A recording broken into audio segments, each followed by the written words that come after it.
ঠিকাদারের গাফিলতি চলবে না, চলবে না, চলবে না। ঠিকাদারের গাফিলতি মানছি না, মানবো না, মানবো না, মানবো না। জল চাই, জল দেন, জল চাই, জল দেন। মেরামত করার পরও জল প্রকল্পের রিজার্ভার লিক, নেই কোনো ফিল্টার, কাজ অসম্পূর্ণ। ঠিকাদারের গাফিলতির জন্য চণ্ডীনগর এলাকায় জলের হাহাকার। এক সপ্তাহের মধ্যে প্ল্যান্ট থেকে নিত্য বিশুদ্ধ জল প্রদান করা না হলে বৃহত্তর আন্দোলনের হুঁশিয়ারি। মেরামত করার পরও জল প্রকল্পের রিজার্ভার লিক, নেই কোনো ফিল্টার। নদী থেকে সরাসরি জল রিজার্ভারে যায়, সেখান থেকে নোংরা ময়লাযুক্ত জল ফিল্টার না করেই মাসে এক বা দুবার সাধারণ মানুষকে জল প্রদান করা হয়। ঠিকাদারের গাফিলতির জন্য এলাকায় জলের হাহাকার। এমনই এক গুরুতর অভিযোগ উঠে এসেছে কাছাড়ের কাটিগড়া বিধানসভা কেন্দ্রের অন্তর্গত হরিনগর জিপির চণ্ডীনগর দ্বিতীয় খণ্ড কিন্নুখাল স্থিত এলাকায়। ওই এলাকার retrofitting of Chandinagar water supply sanitation WSS এর কাজের জন্য এস্টিমেটেড অ্যামাউন্ট 1,21,00,000 টাকা। কাজের ভ্যালু 1,14,95,000 টাকা। কিন্তু বরাত প্রাপ্ত ঠিকাদার বলরাম সিং কাজে গাফিলতি করেছেন বলে গুরুতর অভিযোগ তুলেছেন এলাকাবাসী। চণ্ডীনগরের সুসেন দাস, পীযূষ কান্তি দেব, সজল কান্তি দেব, শিল্পী রানী দেব, সাবিত্রী দাস সহ শতাধিক জনগণ চণ্ডীনগর পার্ট 2 স্থিত PHE প্রকল্পের সামনে দাঁড়িয়ে বিক্ষোভ প্রদর্শন করে 7 দিনের মধ্যে পুনরায় এটি চালু করে জল জীবন মিশন প্রকল্পের আওতায় নিত্য বিশুদ্ধ জল প্রদানের দাবি জানান। অন্যথায় বৃহত্তর গণ আন্দোলনের হুঁশিয়ারি প্রদান করেন ভুক্তভোগীরা। এই মর্মে কাটিগড়ার সার্কেল অফিসারকে এক স্মারকপত্র প্রেরণ করে ওই প্ল্যান্টের বরাদপ্রাপ্ত ঠিকাদার কর্তৃক নিম্নমানের কাজের কথা তুলে ধরেন এবং এর তদন্তের দাবি জানান। ব্যুরো রিপোর্ট, আজকের বরাক। সুধী দর্শক, খবরটি দেখার আগে আপনারা আমাদের আজকের বরাক ইউটিউব সাবস্ক্রাইব এবং ফেসবুকে ফলো করতে ভুলবেন না কিন্তু। আমি ইয়ার সাপ্লাই চালু হয়েছে আজি বহুদিন হয়েছে, কিন্তু আজি 2-3 বছরের পর মানে এমন একটা অসুবিধা হয়ে আছে, আমি রীতিমতো পানি পোৱা নাই।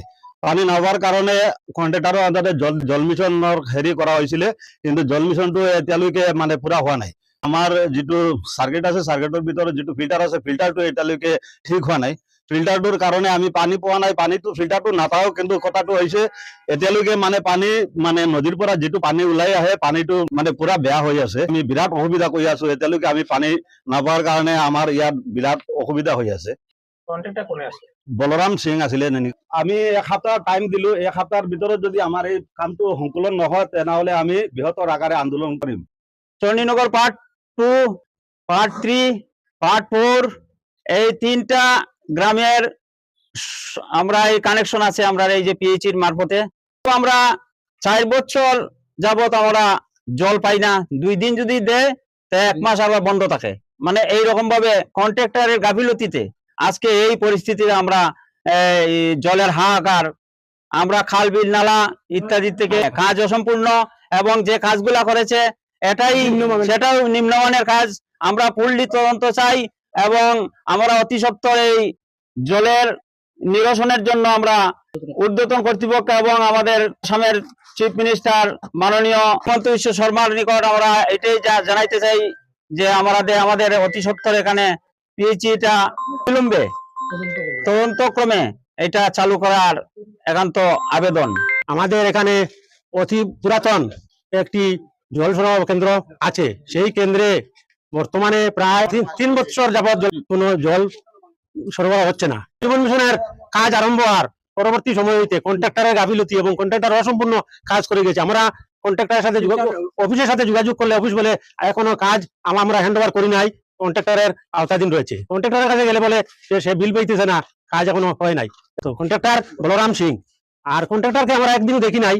দেখেছি যাকে, সে হলো তার অন্য মানুষ, যে বর্তমান শাকিল আহমেদ আমাদের এখানে ইঞ্জিনিয়ার। ইঞ্জিনিয়ার সদুত্তর আমরা পাই নাই। দেখুন, আমি বারবার জল বিভাগ সব জানাই, আর সব কই, আর আমরা কইতে আমরা একটা সিদ্ধান্ত দেয় না আছে। বিগত 3-4 বছর আছে আমরা জলের সমস্যা করি। আর বর্ষা সারলে আমরা বৃষ্টির জল উঠাই, আর কালনা জল উঠে, আর চুন ডিসেম্বর ওটা দিয়ে আমরা খাই। আর কিন্তু এতদিন আমরা কি করবো? এমন একটা বালা পুষ্করী নাই, কুয়া নাই, এমন একটা ফিশারিও নাই, এমন একটা জল নাই। আমরা জল কিভাবে খাইবো, কিভাবে বাচ্চারা খাবাইবো? এই জলটা কি অসুখ বিসুখ নানান ধরনের সমস্যা দেখা দেয়। সরকারে বারবার কম বিশুদ্ধ জল খাওয়া লাগে। এই সমস্যার কারণটা কি আমরা ওটা জানতে চাই, ওটা তাড়াতাড়ি সমাধান করার সিদ্ধান্ত চাই। আমরা 3-4 বছর থাকি আমরা জলই পাই না, আমরা জলের এই কষ্ট করি আর এই কতদিন থাকি জলের অভাবে আমরা খাল বিলের জল খাইতে আছি, অসুখ বিসুখে দেখা দেয়, এই নমুনা পরিস্থিতিতে আমরা পড়িয়া বইরে